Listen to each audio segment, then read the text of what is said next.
This is about the fourth, fifth panel we've done. This one's all about finding finance and where the money is, and these four people hopefully have some good ideas. We've done it all before.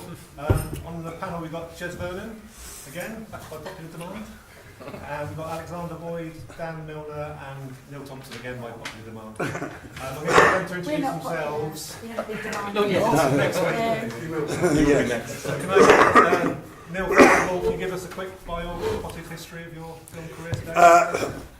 Yeah, absolutely. So one of our companies for most of films has been around for quite a while, and I suppose we started EIS really at a time when it wasn't fashionable at all, when everyone else was doing, you know, all the sideways relief and Section 42 and all the stuff that everyone's now in jail for.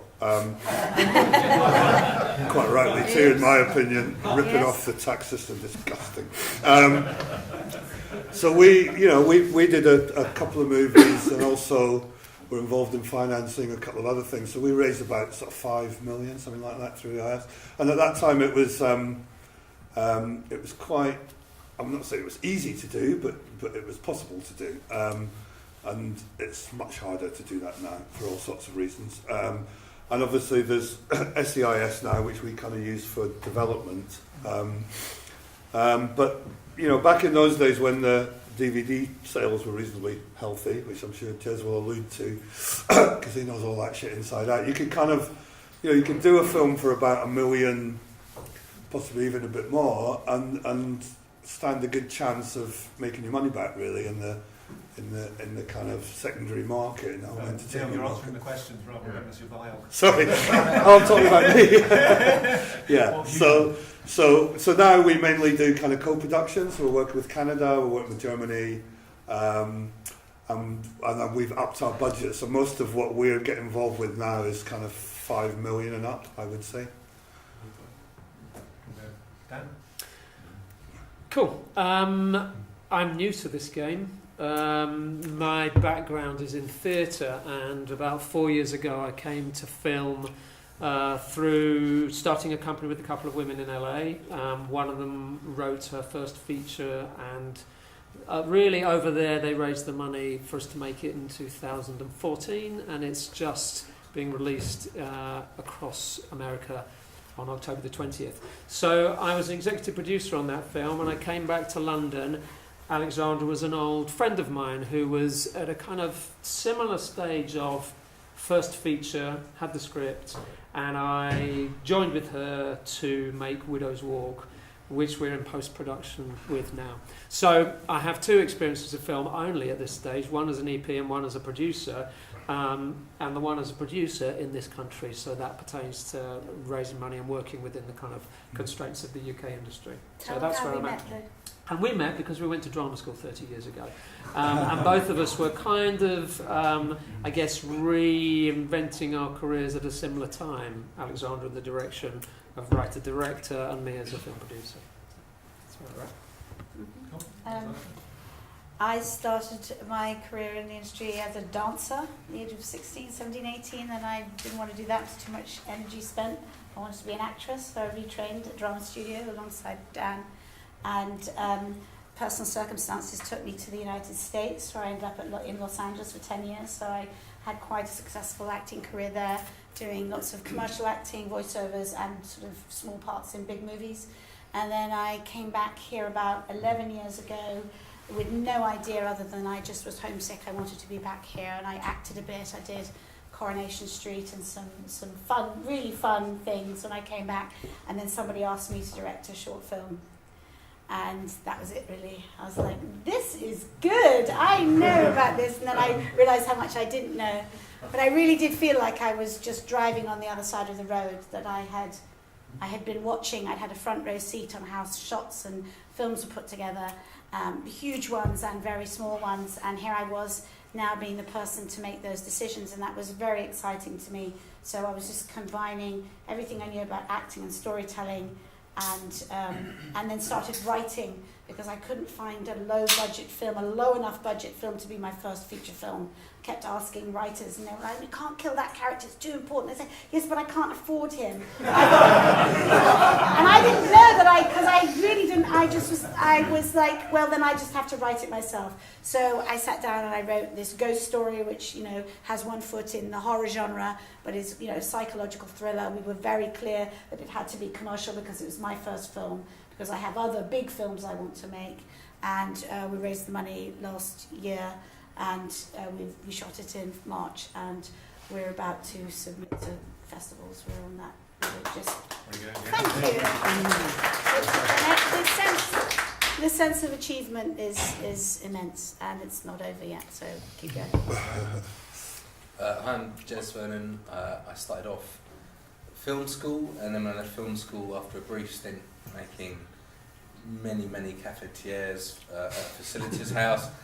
I just saw enough of this, and then I sort of bounced around in the magazine industry across editorial and marketing for a few years, and then I had my sort of road to Damascus moment, but I've got to get back into film. And then just after 2000 I joined a very small, pretty much start-up distributor called Revolver Entertainment, who are since departed. And I worked there till about 2005, and then I joined a company called Metrodome Distribution. And I started kind of fairly lowly in the ranks there, and gradually worked my way up and became head of distribution, then managing director. And while we were there, we diversified, so we also opened up a sales agency and we began producing in-house. And it was not original, but certainly what other people have done with some success. The idea is working backwards from the market, understanding market wants and requirements and interests, where the money is, and then really sort of then going back and sort of moulding a slate from that, rather than the reverse, which is obviously the classical way of doing it. I left Metrodome last year, sadly no longer with us. It shut up shop in August last year. But I'm now a common garden variety producer, struggling, looking for equity like everyone else. But I also work a lot for producers and sort of other industry kind of execs. I sort of distribute films, consult, and really, to be honest, it's just poacher turn gamekeeper stuff, which appeals to producers. Always feel like they're being done over, and quite often are. Very good, thank you very much. Aren't you a gamekeeper turned poacher? What did I say? It's fluid, one can of Stella. It's only going to get worse. Can I start with you then, Jez, as you're on a roll? Stella. First, the impossible question: how much should a film cost to make a feature? And obviously, there's a million answers, but also, how do you judge the cost if you've got a script? What decisions make this a 5 million budget, a 50 million? Where do you decide when it's a script stage? Sure, it would have been a cosier, more interesting answer 6-7 years ago, but it just has to be brutal now, because there's just no space for wiggle room on budgets anymore. I think one of the first things to say is there's a massive polarity in the market. So there's still a thriving micro-budget industry, and you can still make money from doing those things. And by micro-budget at Metrodome, the cheapest film in terms of production costs we ever distributed was about £8,000. And it absolutely showed it, but the writing was so good that we felt, do you know, it doesn't matter that you can see seams and frayed ends everywhere. You know, the writing is so good, there's some magic about this film. It didn't do a lot, but it paid back its MG, and I think just about made overages. And then I think what's really happened over the past few years is this lovely genre we used to have called elevated DTV, elevated direct-to-video, where people would make films for anywhere between sort of 800,000 up to, you know, a couple of million. It's just kind of gone, you know. And even for the last couple of years, if you manage to get Nicolas Cage in your film, that genre kind of sustained, but even that is starting to collapse now. And of course, unfortunately, all the guys who agreed to fund these things 18 months ago and are arriving in market now, they're now not getting their money back, so it's really kind of shutting down. So I think really, the purest formula you can work with now is my film honestly theatrical? Is it really going to play in cinemas? Or is it actually a home entertainment direct-to-video film? And really there's this kind of waste ground and just tumbleweed in between. People won't always be told, and sometimes they'll say, well, I want to push it a bit more production value, but you're really not going to see that back fiscally on the back end. It's just, you know, so down at the micro-budget end, it's about the sharpness of writing, it's about the ideas, it's about control of tone and genre. And I think an interesting point, which I bang on about boringly, is that most of the issues with low budget films when you see them are not budget related. You know, it's really kind of telling. It's issues with script, with kind of control of tone, and not things that an extra £100,000 would have fixed. So I think there's a kind of happy industry down there, and it's one I'm certainly looking to work at a couple of times the next year in that micro budget realm. Then I think you kind of step up to something which has viable theatrical potential, and that is still a healthy market. You've got big distributors across the world, the equivalent of Studio Canal E1 in all every single territory, but it's hard to pull the wool over their eyes. And unfortunately, and this will come up again tonight, people have great, but what named cast have you got in it? And again, unfortunately, you think, well, look, we could push ourselves and pay an extra 50 grand for this chap to come and do a role. But actually, when you speak to sales agents and you say, like, tell us who the big cast is these days, they're like, oh, no problem. Liam Neeson, Tom Hardy, and you're like, no, I need to know, like, the next rung up, George McKay, does he mean anything? No, nothing at all. So I think it's unfair in a way because you can cast for credibility. You can bring in some kind of great names and kind of help, make your film feel more credible theatrical release, but you just can't overpay for them. So I think you've probably now got a situation where you've got some hotspots. A genuine theatrical release can still command a really good MG.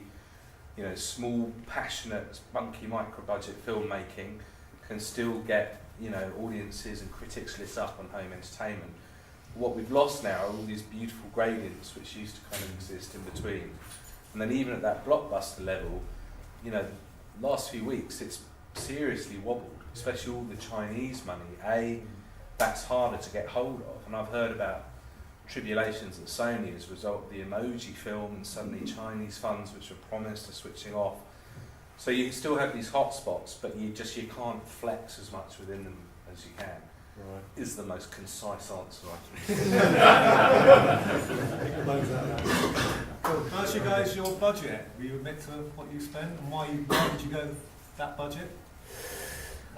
We got to a stage where it's really like, how can we make this film with the money that we've got coming in? How little can we make it? How little can we make it for? And we and made who would be it... mad enough to come for 3 weeks in Suffolk in the middle of winter? Which was 20 days. We had 3 weeks in Suffolk and a week in a tank. Week in an underwater tank in Essex. And who could we charm into coming? Who within our network? Because I'd done some short films, and you gather people around you or people who want to learn and step up. Right. So surrounded ourselves with HODs who had experience, but then and kept the crew minute. Yeah. Deliberately wrote the film to be in one location, 5 characters, high concept, low budget. Those tropes. Yeah. We very much adhered to just to make this first film. It was really important to kill babies before they were even conceived. That's even possible. And of course, we went through lots of different budgets of many different sizes before we settled on the one. And there was a crucial moment where we went through a budget line by line, kind of almost next to our bank statement for the film, and got to the bottom and went, well, we can make it. Yeah. We can't get any further than getting it in the can, and decided to do it.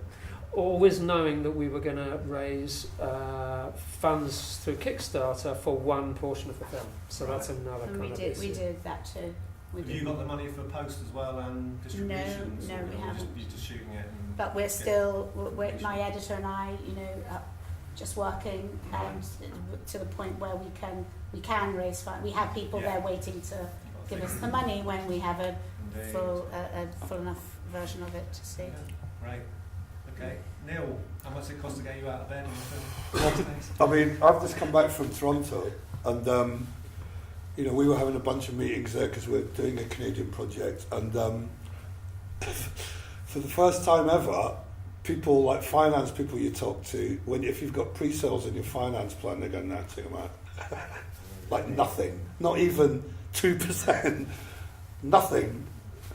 And what's starting to happen as well, which is even scarier, is there's some deals where you can get money. Like in Canada, they've got this like fast track thing for women because Prime Minister there wants everything to be equal Justin. by next year. Yeah, Mr. Trudeau wants everything to be equal by next year. So they're really kind of racing to do this. But one of the problems is one of the major funds that will give you a big chunk of your budget, if you've got a women director and a women this, that and the other, and ticked all these boxes, take digital rights. So they kind of give it with one hand and take it away with the other, really, because if you are speaking to E1 or one of the big distributors, they're not really going to play, because anything that goes out on the internet to a distributor, it's like they'll run for the hills, you know, because as far as they're concerned, that makes it worthless because it's out there, you know.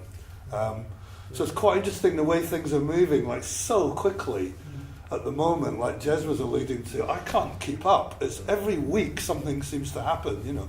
Like the UK distributors here, the rumour is that they're all fucked, all of them, apart from the Greens, who own a big company called Entertainment and are sitting on a massive pile of money and have a big deal with Sky. But I mean, even Studio and Canal and E1 have apparently cut back massively, and they have. Yeah. So I mean, that's really, really scary. I've never known that to happen ever before. So I mean, basically, you know, there's a kind of micro budget film, but no one really wants them anymore. I mean, in Toronto, you know, the market's flooded with all these things, and it's kind of, you can't sell them, really, you know. So you either do it yourself, which I would advise people to do, but as far as the industry's concerned, they are really looking at the kind of $10 million type things with big casts. That still sort of works on a certain level.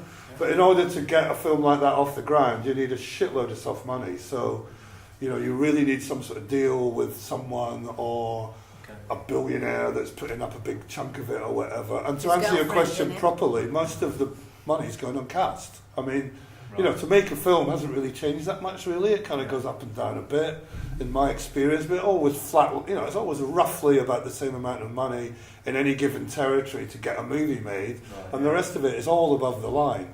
And when I see budgets, I mean, you know, above the line used to be, you know, kind of 30% of a budget sometimes, you know, it got that high now. The next question, what is the well, it's going up and up and up. I mean, it's kind of all of it now, really. You know, it's crazy. So what's the order you go now? Script, actor, then go looking for money, is it? Well, there's actually the weirdest thing happening at the moment. So, I mean, I'm sure all of you know, with big name actors, right, they all do, in America and internationally, they all do a thing called pay or play deals. So studios and all the big indie film companies like Bold and that, all the ones that are backed by billionaires, because they all are. If you follow the money, there's always a bloody oligarch at the end somewhere. And, it's a nightmare. The industry I mean, it's still patronage, really. We're in an artistic industry that the only way you can get everything made is by some super rich person paying for it. Ultimately, that's the industry we're in, unless you work with the Hollywood studios, but, you know, because that's the industrial machine part of it. All of the independent industry is patronage, really, you know. But the kind of so what's happening now is a lot of these big actors. Nick Cage is a good example. He's always on a pay or play deal, right? He's so busy because apparently he's massively in debt. So, and what happens is there's a kind of black market emerged now. There's a guy in Berlin, actually, in Germany, who will kind of ring you up and say, "Oh, we hear you had a project that's shooting in April next year, you know, have you thought about Nicolas Cage for that?" Because what's happened is he's been paid on a pay-or-play film that's gone south, or it's been put back, or whatever. So he's been paid already, well, a huge percentage of it. So he's been paid for that already, and what he's doing is put himself back on the open market for another $1 million or whatever, to come and do like 7, 8, 9 days shoot on your film, because they know that's going to add, you know, $6, 7, 8, $9 million to your value to sales agents. You know, it's a racket basically. You know, and that's what's going on. So the same kind of handful of actors, everyone's chasing the same actors. It's just insane. It's mad. You know, the whole thing's gone crazy. And of course, if you've got one of the leads in Game of Thrones, you're done. You know, that's it. That gets you there. You know, so it's like, you know, so you've got the kind of micro budget world where you're scratching around, trying to get things as cheap as possible, not pay anyone, you know, rob things, break into places to shoot, and all that crap that goes on. You know, uninsured, non-union, everything. You know, good luck to you. But, you know, if you can make something cheap enough, I mean, me and Jez were talking about this the other day, well, the sweet spot's about $250,000, we reckon, don't we? Or it's probably gone down. So, since we had that conversation, it's probably gone down. 20% off. Yeah. So there is a kind of value you can still make a film for, where you do, if it's half decent, you stand a pretty good chance of washing your face and making your money back, you know. And then the people that put the money in might give you it again to make another film. So that's $250,000, and then I get jumps to 5 million after that. Really, that's it. There's nothing in between. Where's the first place you start looking for the catch after you've got the script and the actor involved? Well, obviously the softest money you can find is the best. So if, like, Ireland has a good tax credit at the moment, so if it's something with hills and green things, stuff like that, you might think, oh, Ireland, that would work. Canary Islands has a really good tax credit. So that's really what we do. We look at a script and think, where can we go where we could get money? And then you know you've got like 30% or whatever, and that gets you going, that starts you off. And then there might be a fund that you can go to who might be interested in doing this for various reasons, you know. I mean, to be honest with you, the last people we ever go to now is like the BFI or Film 4 or whatever. They are the last, you know, forget it. Never go to them first, because they'll just mess you around anyway. And go, oh yeah, we'll think about it. I mean, these sort of people, you know, I've had endless meetings with these people, and some twat who looks about 12 in purple glasses called Montmorency or something, who you've never seen before, is suddenly in the meeting going, God, yes, no, we just think the script needs to be sort of fractured a little more or something. I'm like, the only fucking thing that's going to get fractured is your fucking John, mate. And so you just give up. But if you go to these guys and say, we're shooting this next April, we're 70% finance, you know, we've got blah, blah, blah tax. Oh, and by the way, here's a fucking £1,000,000. Then you've got their attention, you know. And they're all star fuckers. They really are. They really, really are. They come in at the last minute and then put the logos all over it and go around doing interviews. Oh, yeah, we found this when he was homeless alcoholic, you know. And we nurtured it into the project. I mean, fuck off. Honestly. This is what we have to put up with, isn't it? Cheers, can I jump to you? Can you answer the same question? What's the order of events when it comes to a script? Obviously, famous actor with a tax problem. What's next? That's it. Look, I think it's a sweet spot. At that 5 million plus range, it's all cast, and that's that. And I don't really see there's much more complexity to it. I think coming back to that micro budget world, it can be done.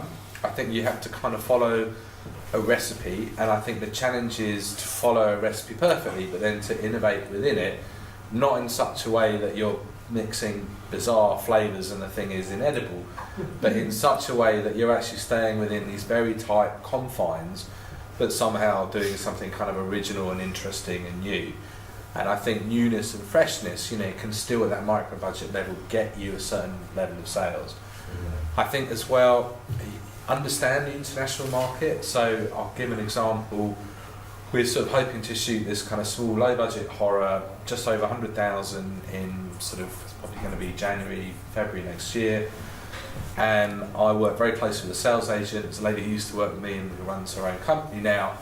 And I literally, a day into Cannes, when she was meant to have the script, I was writing out all the ghosts of dead people in the script and turning them into spirits, people that have never been alive, which sounds bizarre and minutiae, but then a day later, and I hadn't read the script, a distributor acquired it for a small portion of Southeast Asia for a very good MG level, and just because culturally they were never going to buy something with the ghosts of dead people in it.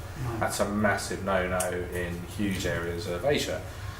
And so, you know, I wouldn't say we tripped a sale, because, you know, there was lots of sort of freshness and originality, and we didn't have a kind of a young lady in a white nightie with her hair over the face on the front, standing in a misty woodland. You know, so we deliberately tried to kind of be fresh, but again, at the same time, when you're making these recipes, you know, if someone wants a Battenberg and you give them a kind of a rare steak, they'll be pissed off. It's not going to sell, it's not going to work. You have to stay within these confines.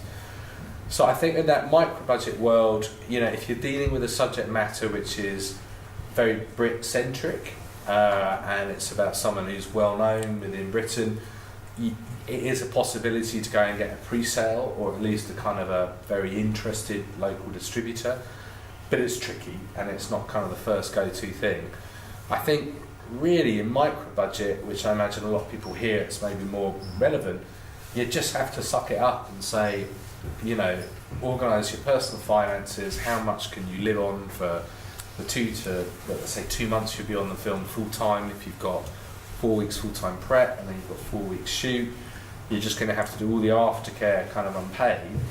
And then, you know, if you can kind of do that for between 100 and 200 grand, and then you can pull off 10 to 15,000 as a producer, at that point you just kind of, I would say, take your script and go and see sales agents, because your script may not light up the UK. It doesn't matter if it's set in Britain, it might do better in Southeast Asia or North America or in Middle Europe.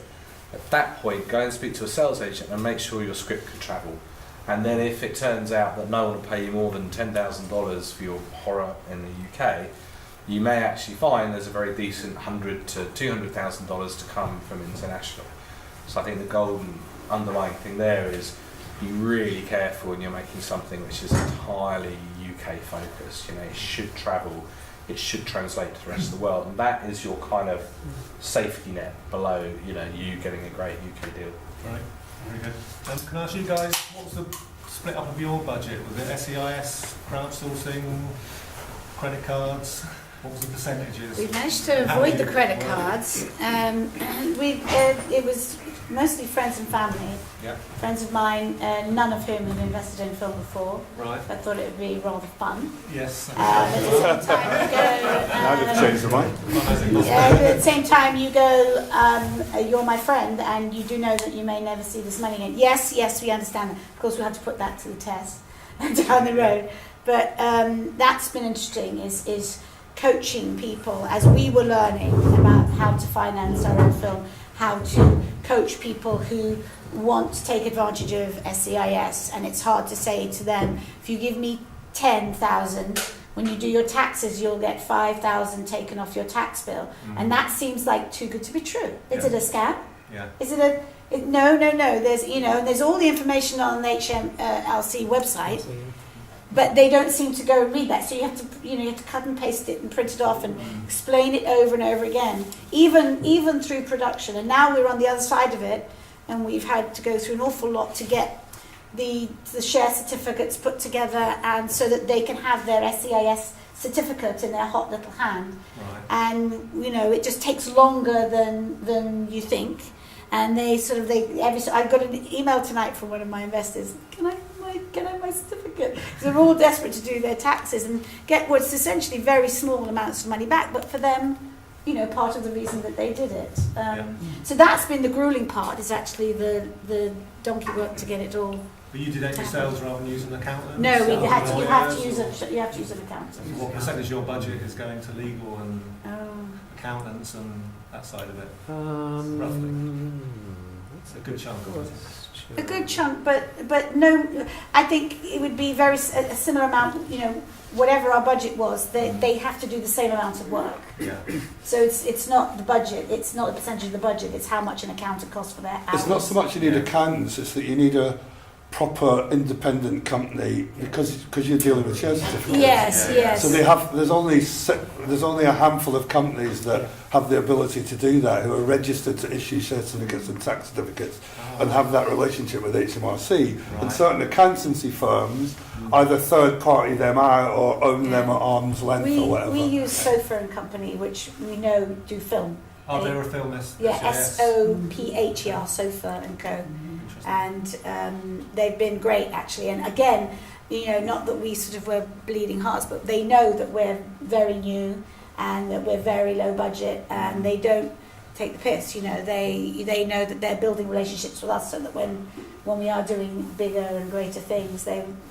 But you can do most of it yourself. The only bit you need to pay for is literally the issuing of shares. Right. But we The didn't rest want you to can do because yourself. we did want somebody who'd done it before. Yeah, of Just course. to honour, so we didn't want to mess Oh, up. yeah. Also, we don't have time. Yeah. We have so much time as the director and the writer. You But know, some I of them take produce- the we piss. They just- charge you a lot of money for essentially doing fuck all. Really. Well, but you also do have to do the seal of approval of a chartered accountant. So Just that- that just may a be- little answer on the attaching people at the kind of level that we were working at. Certainly, we tried to get people attached to our script from an early stage. And you just will sit around potentially for months and months waiting for people to answer till you hear a no, and you'll move on to the next one, and you'll hear a no, and it can be a year, 2, 3 years we've waited. And so in the end, we just had to do it the other way around, and I had the same But the casting situation. director made a difference as well. And bringing on a casting director, I had the same thing with a film in the States as well. That you end up throwing names at a wall and hoping one of them's going to stick, and it doesn't always help you. So in the end, we just went ahead, and the names came later for both the films. Right. So the film in the States, we got Sam Shepard 10 days before we went into shooting it, and we would never have known that, a year before. So, and the same happened with us getting Virginia McKenna in our film just a couple of weeks before we went into But production. there's what I will never underestimate is serendipity. We got Virginia McKenna because her grandson auditioned for the little boy, and he practiced his audition piece with her. She read the script We in didn't an know hour. it was our grandson, did we? It was We a little did. boy. No, we did because his father was our underwater cameraman. So there's Dan Travers, who's Bill Travers' son, but I'm not making any connections with that. There's his son comes to audition. His grandma is Virginia McKenna. She reads the script, calls her agent, and says, "I've just read the most amazing script," and there happened to be an 85-year-old lady character in it. And we But what I mean persuaded is, her to when do we it. auditioned the son, we didn't know there was any relation. That No, came we to didn't. us Oh, later. yes, So yes. there was the bit of luck. Yes. So you can't put a price on that. You can't create that situation. And I'm sure years from now I'll look. We constantly say how we found the house we shot in. How so many little undefinable facts at this level, because you can have all the know-how and all the experience in the world, but you can't create that, and we've had a lot of that happen. So a very eminent executive producer said to me very early on, there's a series of angels and allies that all come along to create a film into existence, and that's what you just hope for. And some people will come along for some of the journey, some people will be all the way along to it. You'll come along come across the charlatans and people who will just make the film, and that's kind of the lovely part of it. The lovely part I found about not just being the creative side of it, but having to be the producer. I have now screenwriters sending me stuff, or can they send me their stuff all the time? And I'm like, look, just make it yourself. You're a screenwriter, you want somebody to make your film. Can you not make it somehow? Because I knew nobody was going to make my script unless I directed it and raised the money for it. Nobody cares. Nobody cares about my story and my desire to be a director. I had to become a producer, and by default I had to be a screenwriter, and it turns out that I'm not too bad at either of them, because we did it. And it's, you don't know what you're capable of until you really decide how badly you want to do it and how badly you want to achieve this thing that's about making movies. To raise the money? How long did it? How long did it take to raise the money to be in position to shoot? The first, probably about 18 months, if you count our Kickstarter campaign as well. From the first bit of money went in, and that money stayed there, and it wasn't enough, and then another friend put some more money, and then another friend, and another one. And then we knew we needed money for this underwater sequence, which was actually turned out to be twice as much as they quoted us, but we raised that much money in our Kickstarter. Kickstarter let you keep the money? Of course. We did raise it. No, we did raise it. I beg your pardon. We raised it. We raised the money on Kickstarter, but the cost of the tank. Kickstarter. Sorry? You use Kickstarter as well. Yeah, I've used Kickstarter and Indiegogo. Use Indiegogo for Got sure. any advice on that generally? Yes, that's another whole Yeah, it's a meeting. long conversation. What people underestimate is how long it takes to set up your campaign. Yeah.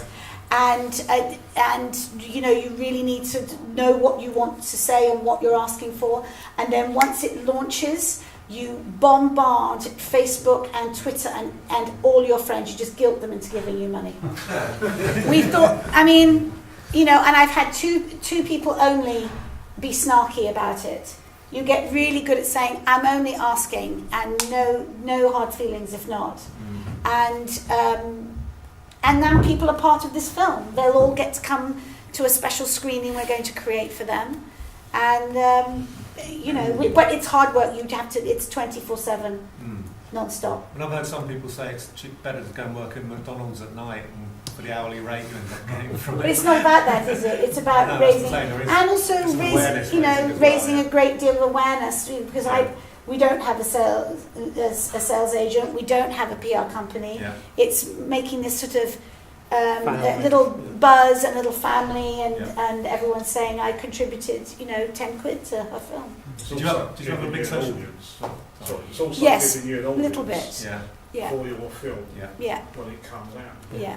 We thought we might get more of an unknown horror fan group to give us money, but it wasn't. It was within our network in the end, for the most So part. it is your social network Yeah. that's there already. Yeah. So you're Some- crowdsourcing to friends and family, really. Yes. So Some you're of not it came building from a place, some people I don't know who they are, but we pretty much knew everybody who supported us. How many rewrites of the script? How And did you many- work with a script consultant and doctor? Because obviously you attracted the actors. Yes, on yes I board, did. Those Yes. calibre of actors. Yes, So the one script of- must have been very tight. It was, thank you. Yes, it was, but it took a lot of time to get there, in so much as I worked with one of our executive producers. He's based in New York, and he had worked in script development at a big studio, a big company, not studio. So his notes were constantly, and he's doing it to us now in the edit, and it's brilliant. He really keeps us honest to stuff. No, I did not say I've written this script and it is perfect now after probably about 10 drafts. Sure. But it's also, it's quite a simple story, and it's more about the psychological drama and the supernatural thriller. So we concentrated on that. And, we're editing it now. We're editing the script, really, because we're editing the film. Everyone will tell you that.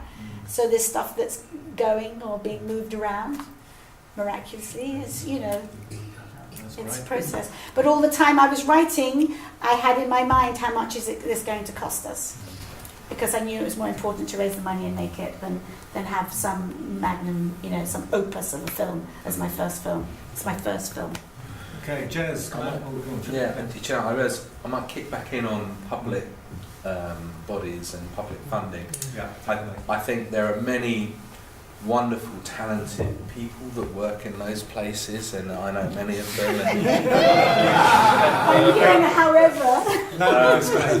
But I think part of what they have is an issue with their remit. I do think it's an issue in that they are talent driven, which means if you come in with a fantastic project but they're not in love with your writer and director, they won't acknowledge talent in the room.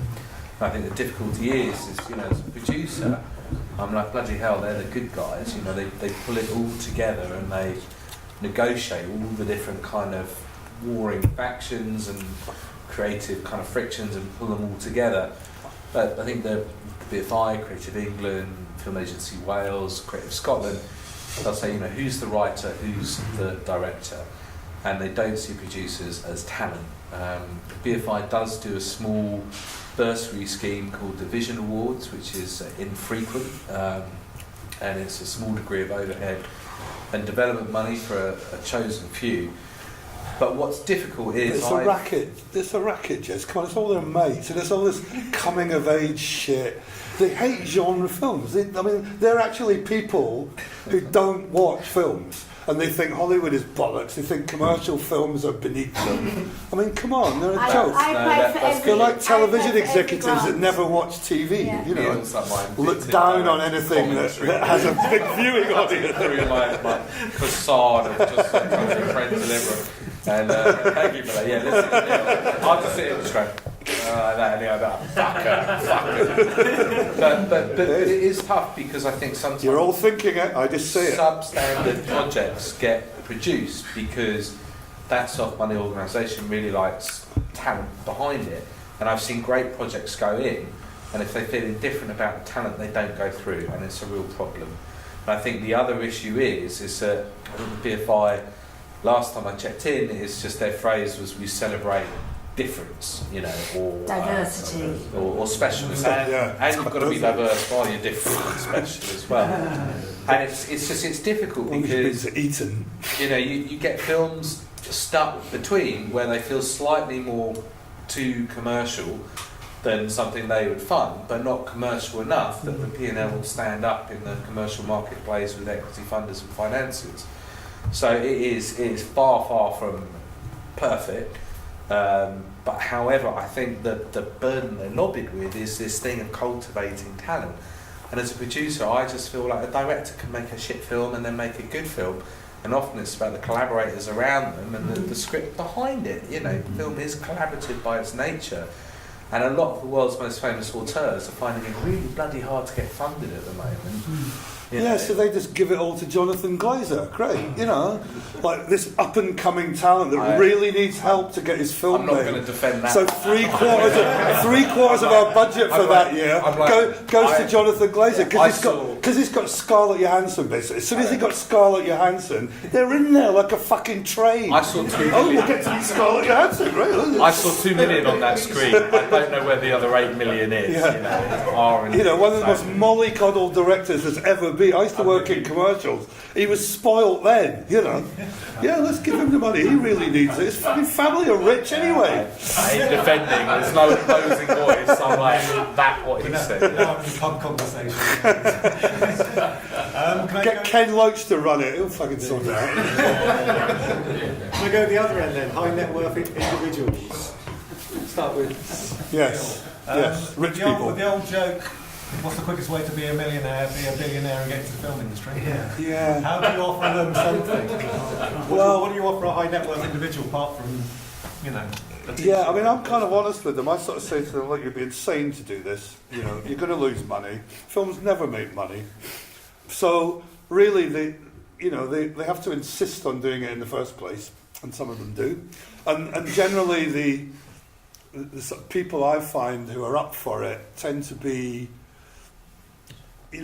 quite working class actually, or sort of lower middle class, people that have made money, right, that maybe didn't expect to make money, have accidentally made money, you know, or robbed it or whatever it is, but you know, are kind of maybe have money they're willing to sort of chuck about a bit. Yeah. You're kind of city person, or you're a sophisticated sort of investor. They never do it really because in their mind they're thinking, well, how does that stack up against unit trusts and bonds and stuff like that, and it just doesn't. I mean, you've got to say to them, you can't think of it like that. This is not an investment. It's for fun. You are basically burning your money, you know. But on the other hand, you might have a son or daughter or something who wants to get into the business, and we can facilitate that. You know, you might want to meet Scarlett Johansson, and generally, you know, it's a sort of fun part of their portfolio. It's the kudos of being in the film industry. It's all the dinner parties about, isn't it? Well, yeah. I mean, it's kind of. I mean, to be honest with you, we started doing it. Oh God, in 2000 before the crash, 2007 or whatever. And we've still got people now who continue to invest with us, even though they've lost shitloads of money. Go figure. I mean, it's weird. But they kind of enjoy it in a weird, perverse way because, you know, they come to stuff, they get involved. How much do they get involved? You have them on set? As much as they want, literally as much as they want. I mean, we had one guy who invested with us pretty early, and then he was an accountant as well, so he should know better. And he ended up actually working with us. And he now works in TV. He's got a massive job in TV. So he worked with us, loved it so much. He went out as a runner. He worked for like a big AD that we knew who thought he was brilliant. And he worked his way up through the production thing as you do. And then he came back and worked with us as a kind of, assistant producer on the finance side, really. And he was really good, you know. And now he does that job for a huge TV company. So weird, but there you go, you know. So for him it became a career thing, you know. Yeah.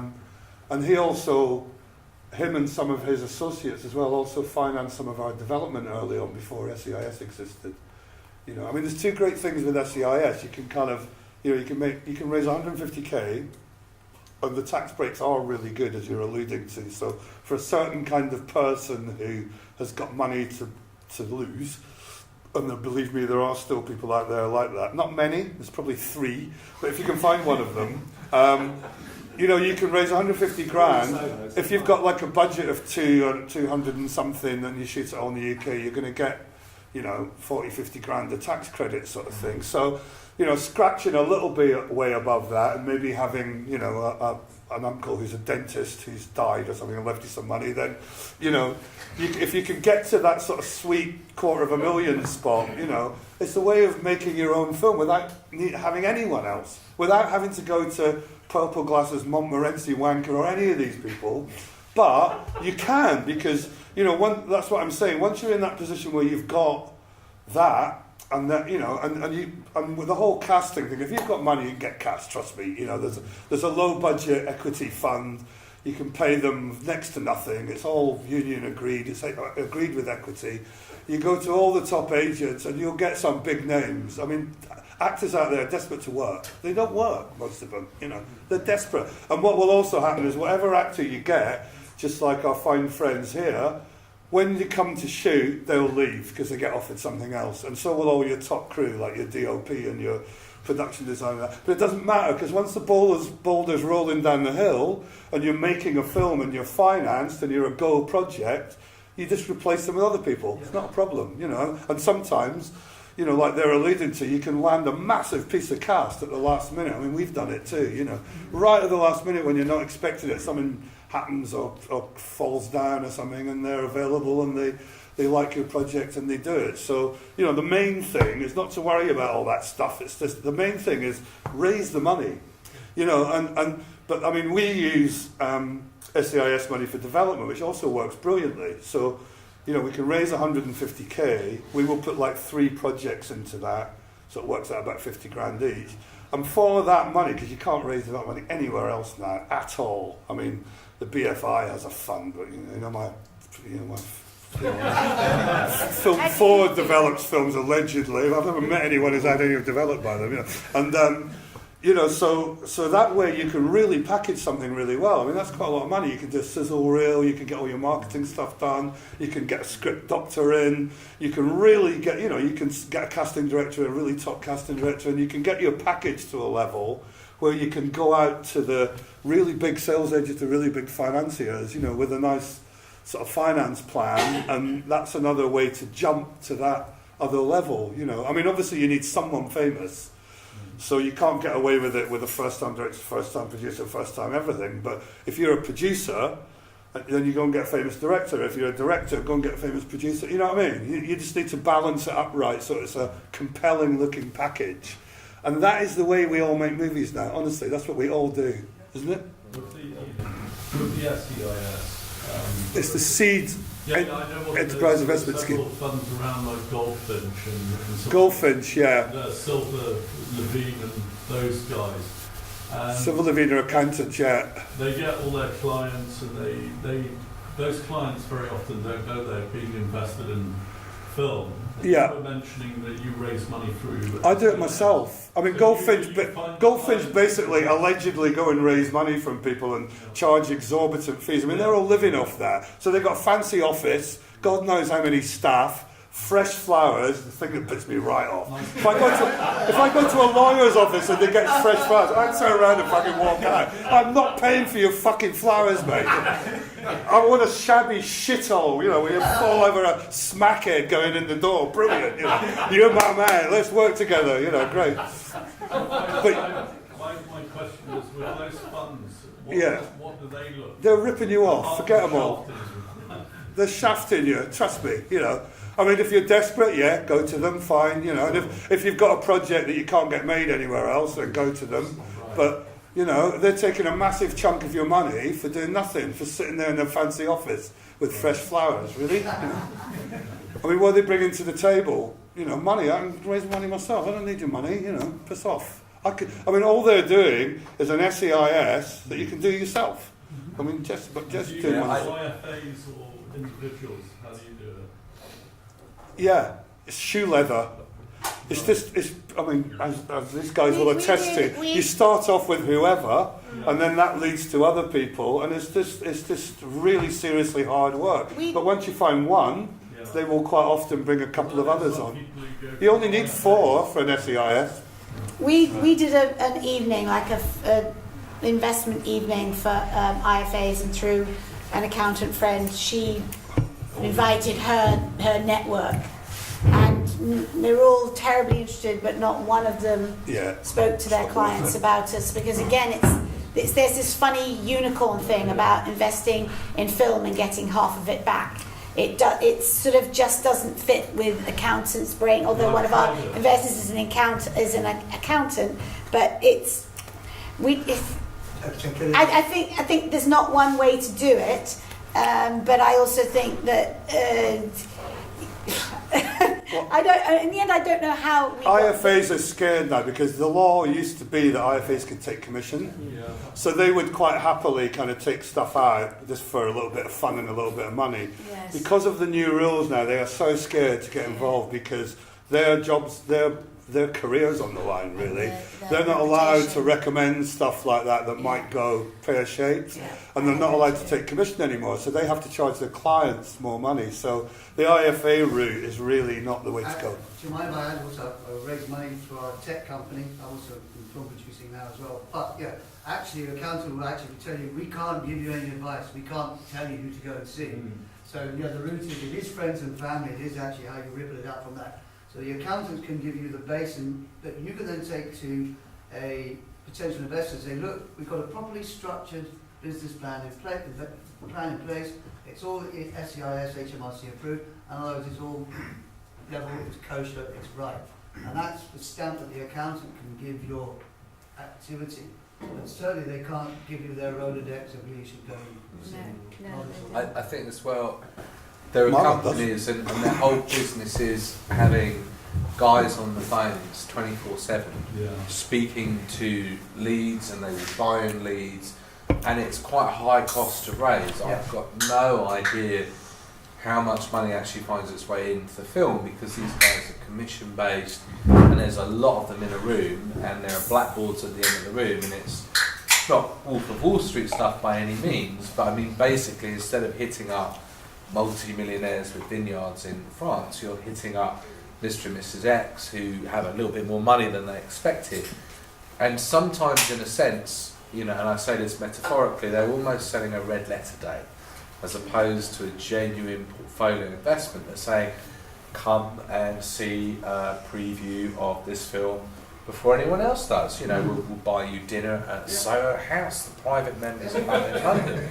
But if you're coming in for sort of £2 to £3 grand, and if they've lavished sort of £300 to £400 on you in terms of your red letter stuff, it kind of delivers. You've not got someone at the end of the day who's feeling pissed off. But for me, that is not the business of raising money for film. That is more like that red letter day mechanic. It's not wrong at all. But it often means that these companies, their focus is on raising the money as opposed to kind of diligent investment of the money into profit-making vehicles, which will give them a healthy return. However, I think if you go to some of these people who have been mentioned earlier, that's kind of what you're paying for in that extortionate cost of money, is that they have that sales room, they have those people out and about pulling in, £1 grand from here, £3 grand from there. But that doesn't really work anymore, I don't think. The climate's changed so much now that, that kind of small investor that used to be around 5, 6, 7 years ago or something, they don't really exist. I mean, a lot of these companies are in shit. I don't know. I mean, it's unfair to name those companies and brand them with it, but the next 12 months will be telling. Yeah, I think the problem is when these companies are consistently making poor quality in the eyes of the critics, loss-making films. Yes. At some point, a red flag goes up. Exactly. I mean, look at the projects most of these companies are making. I mean, come on. That's it. It doesn't take a genius to work out what's going on here. Yeah. I mean, but it's down to HMRC to decide. Yeah, but I'm assuming this is an audience of filmmakers mainly. Yeah. I hope. It's not an HMRC convention. And what I like to do is enable people to do it yourself, because that's what I did. I just learned to do it myself. And you know, and you really don't need to sort of go to all these middle people who are just, you know, taking a massive cut and then not putting your film on screen, you know. Yeah, I think the other problem with high net worths is that yes, they have money to burn, yes, they're on a red letter day, but they are so taste-led. So, you know, I remember years ago taking a high net worth this package, and, you know, by the time we'd signed off the pre-sales we had, and he had his EIS benefit, you know, although contracts were to be signed, there was still an element of risk. It was unlikely he was ever going to lose money. But he just did. It was an elevated, interesting, quirky horror film, and he had no interest in that agenda. If it had been about 3 6-year-old accountants who decided, fuck it, you know, we're all from Surrey, let's buy a vineyard together in France and have adventures, he and all of his mates would have been like, and you could have shot it in his vineyard. That's it, exactly. But so you have this kind of that Used his vicarious Land thing. Rover. It has a downside, which is just that they won't be associated with something that they can't show to their mates at their private cinema at their small country mansion in Suffolk, you know, while serving on block, you know, from their own vineyard. Can I ask all three of you, if I take you with 3 groups, proof of concept, making a short film version like Whiplash we did, did that. or sizzle reels? Yeah, we did that. Should you spend your time and effort making things that advertise your feature? For bigger budgets, absolutely, yeah. I mean, for bigger budgets, they expect to see all that now. Really? Yeah. With smaller budgets, because I'm unproven, so I had to show that we made, you know, Sizzle we reel, stayed in the house sure. for a weekend, took 10 people, like film. I mean, all the best Kickstarter campaigns have had a wicked video. You notice that. If you look at the ones that raised the most money, they've all got amazing visual material, you know, and names. That seems to sort of really help too. So make it as a standalone short, or just as long as it's stuff to watch, is it? Yeah, I mean, shorts are a waste of time now, I think, and No, a vanity project for the director or whatever.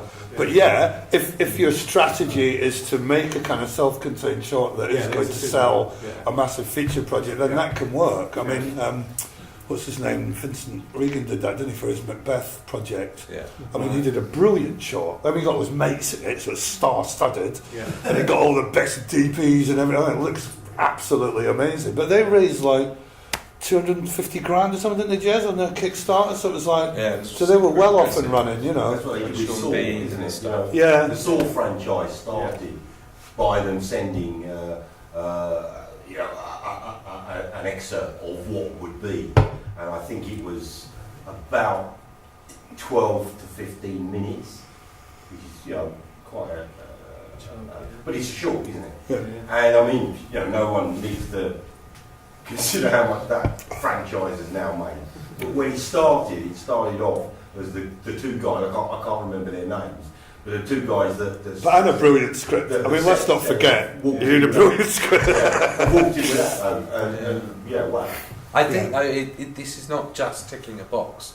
And it's a trap some people can get in where they get a checklist and they go tick, tick, tick. Like everything must excel, or you just need to eject it. And so if you show someone a substandard or okay sizzle reel, then you're conveying the message our director is kind of substandard / Exactly, okay, yeah. and everyone runs scared. So sizzle reel, you know, I've seen some which were just bits of favourite films that the director liked. Oh, you've seen mine.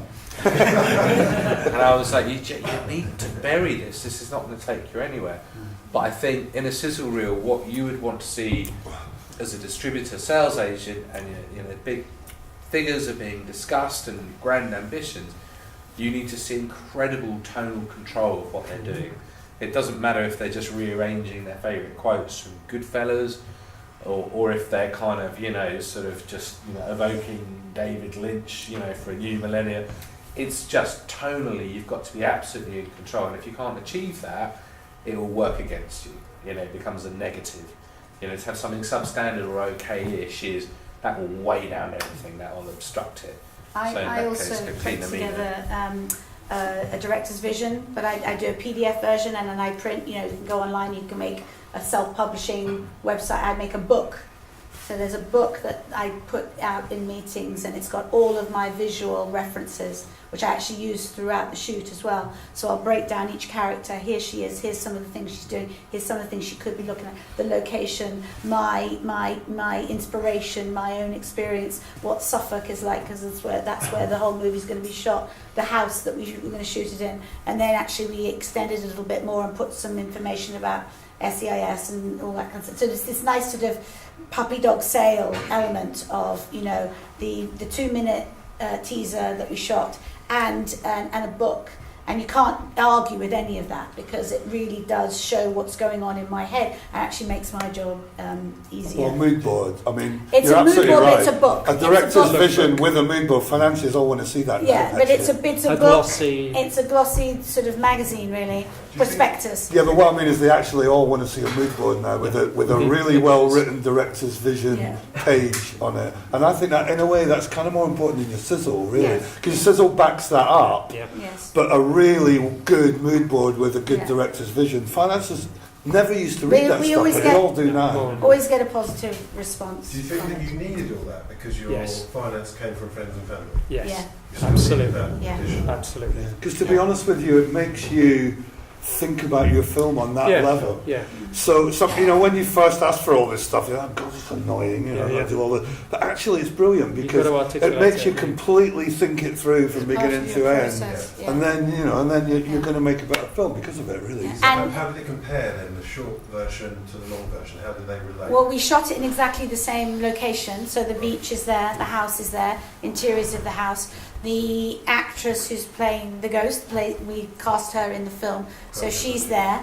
But none of our main cast are in it. The sizzle reel is not a scene or the story. It's like a moving mood board, and it's got a really ethereal piece of music that goes all the way through. So it's like a long trailer. They're the best Tone ones. is really It's evokes tone, tone of yeah. the film. But I've had responses from like, oh my God, it looks like an art movie, to I have no idea what's going on, or I can't wait to see this film. And that's what you're going to get, because that's what your audience is. They're all different. Yeah. I think the other side of sales dossiers is something I'd really say this way. You have to befriend a distributor or ex-distributor, sales agent, because it's He's a also a direct... consultant. They're affordable. They're horribly available. But it's true. So for a friend of mine who sold an advertising company a couple of years ago and still refuses to invest in anything I'm doing, he came to a meeting with myself and some colleagues, and he was talking about this sort of experimental horror thing he wanted to do, and he said, I want it to be like Paranormal Activity, Blair Witch Project. And what he didn't know is that as soon as he said that, the meeting had ended, and now everyone from the first scene to me was going to try and extricate themselves as politely as they could. And it dragged on for another 5 minutes. But the thing is, you know, it's an issue, because if you're dragging up commercial comparables, which are sort of between 10 and 20 years old, the landscape has changed. And plus, these are just the most available, most blogged about comparables. Whereas if you say, I'm looking to make this kind of arty horror film, my comparables are The Witch, The Babadook, It Follows, Under the Shadow, and people sit forward, they're like, okay, right, now, you know, that's a commercial trend, you know, low budget indie arty films which are all overachieving, and it's right on the nose. And the thing is, that phrase I've just said, it's not original, it's going to be said over and over again. Like Toronto, I'm sure that phrase would have been said 100 times over. But in a sense, you're saying to people, relax, I understand the market, this is what you want to hear. So it's not even about a sales process, it's a reassurance process. That you're not in this little weird, passionate vacuum of your own. You actually understand and working with kind of what's happening in the commercial world at the moment. And in horror, if you want your film released theatrically in cinemas, those are the hottest comparables at the moment. Yeah. Any questions before we drink more beer? Bruce. In the sort of present climate with British independent films, especially dramas, doing, you know, not really existing at the cinema, often by Daniel Blake maybe, which is, you know, a great cast. Victorian Abdul, it's a drama. Yeah. See, wait for the figures on it. Where do you see future revenues coming from? Where are you actually seeing? Because this room is probably full of all low budget filmmakers, where do you think the revenues are going to be coming in 5 years' time? That's a big assumption. What's your predictions? Well, good question. Very good question. Yeah, I mean, no one really knows, to be honest with you. I mean, I was speaking to someone in Toronto, and they were basically saying that, you know, Avi Lerner used to have an amazing deal with Netflix where he'd get 25% of the budget would be the lowest number they would give him on a single picture deal, you know. But now, even that's not enough because, you know, unless Netflix or Amazon 100% finance you, how do you make those figures work? And then once they're in the market, you've got theatrical, and then that's it. So I wasn't talking about in pre-sales or MG, you know, I was talking about revenue. Where's it, if you have pre-sale in any way whatsoever, where do you think the revenue's going to come from? If you made an independent film and you've gone out and you've done what you said at 200 grand, they've got 100 grand together, where do you think?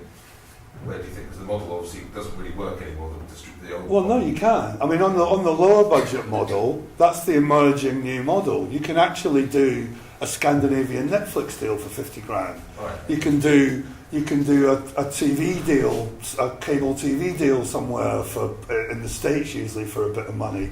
You can still get a tiny bit of money from certain markets from physical. You can kind of, I mean, that's what I mean. It's about self-distribution, really. If you know what you're doing and you know all the aggregators, at that 200, 250 type budget, I think you can do it. I mean, if it's a decent enough film and you've got some cast there, I think, don't you think, Jez, you can make that back if it's a good enough project. I think the issue is the reliability is going. So there's unfortunately a lot of sales agents worldwide who find it really hard to get any response from Netflix.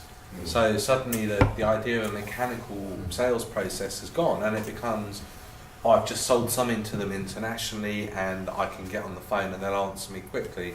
But I think the most direct answer is you have to split this room up into writer-directors and producers, because where a writer-director will get their money is they make some fantastic, plucky, low-budget bit of content which gets them elevated onto, you know, a TV thing as a stepping stone and then elevated onwards. Exactly, yeah. But they're not going to take their producer with them. So I think it's a different answer for everyone. Yeah. I think it's... Why would you say that? No, Is that your experience? Well, I mean, you guys have got a 30-year bond. It's brilliant. We're not working together. We worked in completely separate areas. One of the big takeaways from literally walking through the valley of the shadow of death to make my first feature film is that we created a family. We keep using this very cliched expression of a family, people that I can sincerely trust, and a tiny, tiny percentage of people we will never hire again, but almost everybody else I would hire again, because they went to bat for us for little to no money just because they got it.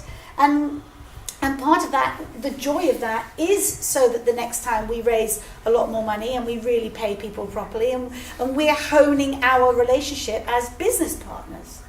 So if Anna Perner comes to you and say, we've got this amazing project, and I was like, we'd love for you to direct it, it's $15 million, but we don't want any of your people, what do you say? Well, I would, of course... Okay.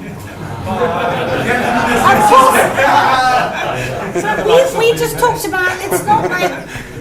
Dan and I talked about it on the way here, that we all have other projects outside of say I'm the writer-director, I'm the middle of this shitstorm, and there are other ones going out there that, I can't quote you properly, you said, anything we do outside of this will all inform when we come back together and work together. And I just don't see the point of having, and Dan would never stop me having that opportunity. I think what you're saying is you'll still be friends. Like all good families. I will never discount the professional credit, the professional equity that we have all gained from working so hard together for nothing.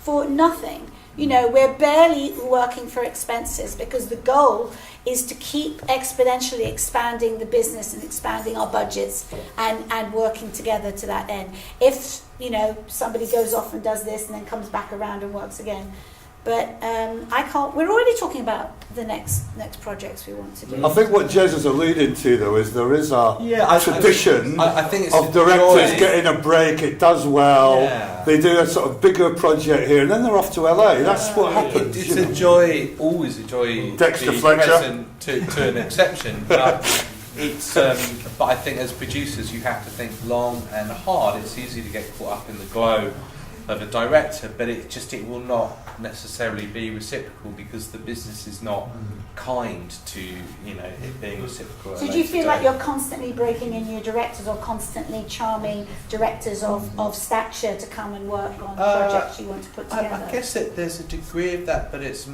understanding that to produce is not a service industry. It is the chief creative, it is the greatest architect, it is a single person that can fire the writer, director. Do not undermine your own creative, financial, people abilities. You are the integrity of the film. But it's this pragmatism, if you're doing a sort of adaptation of a big book, you're a producer, it's going to cost $10-50 million or whatever. There's no point getting a first-time director. You'll never get made. You've got to go for Todd Haynes or what. There's 10 directors in the world who can trigger that money and can attract the right cast. That's our job. That's what we do as producers. So all that bullshit goes out the window. To be honest with you, directors who stick together, like you produce a director team a bit who made Mama before. There's no way those two are not going to work together. And Merchant Ivory, and Paul Thomas Anderson and Joanne, they've worked together all the time. But then that's very rare. It's very rare. Sorry, following on Bruce, the director. It was the next. What I was actually pushing with that question, where's the revenue streams going to come from? Is do you think that in the future there will no longer be distributors and sales agents? Yeah. And if so, how do you think it's going to work? I think sales agents will hang on, and I think they're all becoming way more diverse. And it's very rare you meet a sales agent now who doesn't have some kind of off-balance sheet fund that they can kind of employ for extortionate premiums to kind of help fill gaps or get your films done. I think distributors are in a very, very troubled position. And I think what's weird is that trouble is not confined to indie distribution, which is in a horrifying state in the UK. There's people dropping like flies. It seems to be running through the mini majors and the studios. I think TV is way more prevalent in everyone's strategy now. You take someone like E1, I've heard unkind commentators say that company is Peppa Pig and a lot of fluff. I don't agree with that clearly, but I felt it was worth repeating in a non-advocacy kind of way. So I think distributors are troubled. Sales agents will hang on because they're becoming more diverse. But I also heard a rumour that Netflix is going to stop buying SVOD window on its own from UK distributors later this year, meaning that unless you have an output deal with them, you're not going to be able to sell your film to Netflix. Whether it's true or not, I don't know, but this is what I've heard, and that is going to radically change. It's going to. You see that deal that just happened recently with WME and Bloom. That's the future. So a big agency has just basically bought a big sales agent. So that is what's going to happen. I disagree. Sales agents, they've got no business now. They're over. They're finished. So unless you're financing or vertically integrated like I Am Global and all the big US ones, Film Nation, probably the best one, you haven't got a business anymore. And the WME deal, I think, is the way forward. Agents now, they represent the talent, right? And none of us can get films made without the talent. They now know that, so they've got the controlling hand. So they're now, sales agents and actual agencies are going to become one and the same, because sales agents are doing the same thing. They're like applying value to talent, and the talent is represented by the agents. So it makes sense to just take that business over, and I think that's where it's going. It's interesting because you just look at the music industry and try and predict what's going to happen in the film industry. That's why I asked the question. Yeah, and let's face it, live aspect, agents always end up taking over everything. That's it. We don't have live gigs as filmmakers. So what are we going to do? But then again, I know a really successful production company that earned their stripes, incrementally achieved and improved themselves, and they said to me recently, there's never been more opportunity for content creators at a high level who can handle and deliver than there is now. And it's just, I don't know many people as posh as them, so I was like, oh okay, I'm not hearing that anywhere else. But it was interesting. They feel they've broken through to a level where they're getting now pitched, 750 grand sterling to do a pilot episode for a YouTuber, and then it'd be 5 million for the series if it kind of goes through. I think, which is why I feel distributors are the most archaic of the current structure. I don't think they can evolve. I think they're like, we have pipes and we can stuff your content through it, but those pipes become out of date. It's like investing in, state-of-the-art technology. Well, distributors now are Amazon and Netflix. Let's be honest. That's true. And there's a massive rumour going around in Toronto that Amazon are about to bid 10 billion in 2 years for the Premiership football rights. They're going to outbid Sky. And apparently their biggest competitor in that bidding war is apparently going to be Facebook, for fuck's sake. Yeah. And another thing I discovered, Facebook have all these drones above Africa with like antennae going up to satellites to get Facebook down to their customers with phones because the infrastructure's so shit. What was going on? It's mad. But a war over Premiership football rights between Facebook and Amazon. What kind of? It's completely off topic. But I read this week that some ex-American war veteran had said the only workable solution for North Korea is to bulk drop millions of smartphones kind of on them. Yeah. And you're like, whoa. With porn on it. Just exposure. Give them porn, that'll keep them happy. Yeah, but they're in, I guess it's an indicator for the future. So you're just saying basically, cut out the sale. It is this idea of getting rid of what they call disintermediation. You're going directly to Facebook, YouTube, Amazon, Netflix, Hulu, etc. Sure. So in a way, you could argue that it is a good time because they're going to be very content hungry, aren't they? Yeah, they're the new studios, absolutely. Yeah. They're the new Warners, Universal, absolutely. But if you're making a niche product and you have 1 million compelled, fascinated people worldwide who cannot wait to see that, then Vimeo, they won't bring you footfall or eyeballs, but they'll probably do you the best deal out there for direct distribution. So if you have that means for connection and they're genuinely a compelled audience, then why would you bother letting in all these intermediates and their commissions? I can't remember who it was. One of the Game of Thrones actresses said the other day that she got the role because she had a bigger Facebook following or social media following than the other. And that's the other thing, isn't it? If you're dealing with when you've got your social media following, and it's a genre thing, especially in the Comic-Con world, like science fiction, we know full well that, that's my favourite actor I saw on Doctor Who, and now he's on the 4400, and now he's on... Not even actors. Sales agents say that to you now. When you're putting your package together and you've got your stars, sales agents now say to you, why don't you get this teenage girl in there that's got 78 million... Yeah, give her a little part in something. That's happening already. Get Cutie Pie to play a Nazi. That's happened on One more question? Yeah. That maybe relates a little bit to that because just you mentioned before that working on a micro budget gives you a lot of, or you have to adhere to a lot of confines. So apart from obviously the obvious choices like not having A-listers or something, how much in your past experience did it influence your rewriting choices, your genre choices, etc.? So the confined, I find them really useful. I'm a nervous, fledgling, unproven writer, and I've worked for years on other people's stuff. So I've got a JPEG on my computer of the classic Sidfield mountain structure, and actually I find so much stuff arrives, and you're just like, you're just missing whole segments. And as an arsey little film student, I was just like, formulas, oh my god, I can't believe, and actually now as a fully grown adult with mouths to feed, I'm like, this stuff is brilliant, it's a huge boost, these are real tools.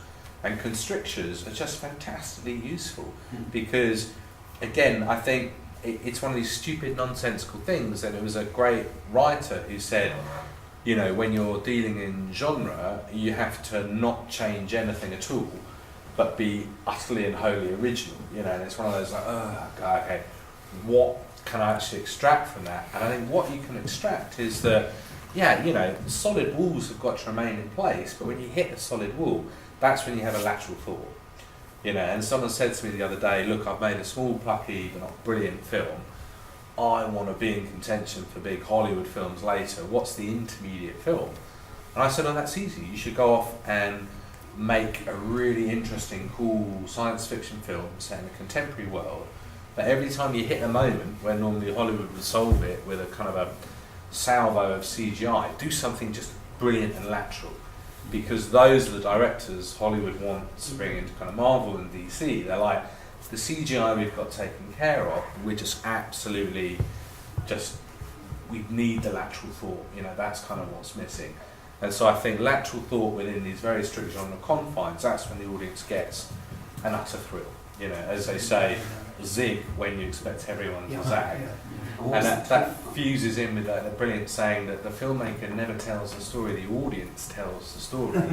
The filmmaker just lays out enough breadcrumbs that the audience member feels clever enough that they're going along, and at the moment where they feel they can now write the end of the script, that's when you zig instead of you zag, you missed it.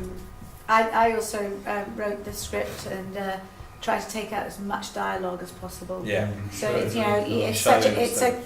a visual medium, and you can show so much, and we're still taking stuff out now. Does that moment, does that line really serve when we've shown it? You don't realise till you shoot it, you've shown it already. And how clever can you be? How little can you say, and how much can you show? And we kind of made a joke with our lead actress. I said, Miranda, I'm going to not have you say that. Or she'd go, can I not say that? I know it's another line. We're killing another line. And she's in it a lot, but she's the lead and she has the fewest lines. And she's fucking amazing. She's lovely, And so those things, that's not really a budget thing, but it does allow you to. It's quality, though, isn't it? Yeah. It's quality. It's what it is. But I guess it does in some, just to follow up on that, it does in some way still play into the budget because you don't have any issues with ADR, for example. Or if the dialogue is suddenly cut, and it's just like someone having said that, get a really good sound guy. Yeah. Because it's not always just dialogue, it's all sorts of things that you might have to, and we had such a great sound guy on this. My editor's constantly saying it's flawless. Because those are those little added extras in post that you don't have to spend. We will do some ADR, but it's mostly children's performances because first day, never been in a film before, and maybe but even then we can probably do without it. It's also much cheaper than dubbing the Chinese as well, you don't know. You've watched a lot of current big films, they cut away from the person talking and show the back of the head first. Yeah. Or show the person listening and reacting. Black Hat, Michael Mann's last film, is a travesty because of the editing, because of that. You don't see anybody talk. They cut away after 3 words. So they can do the Chinese stuff. It's awful. Anyway, any last questions before we drink more beer? Eat crisps? All good, look. Thanks for your time.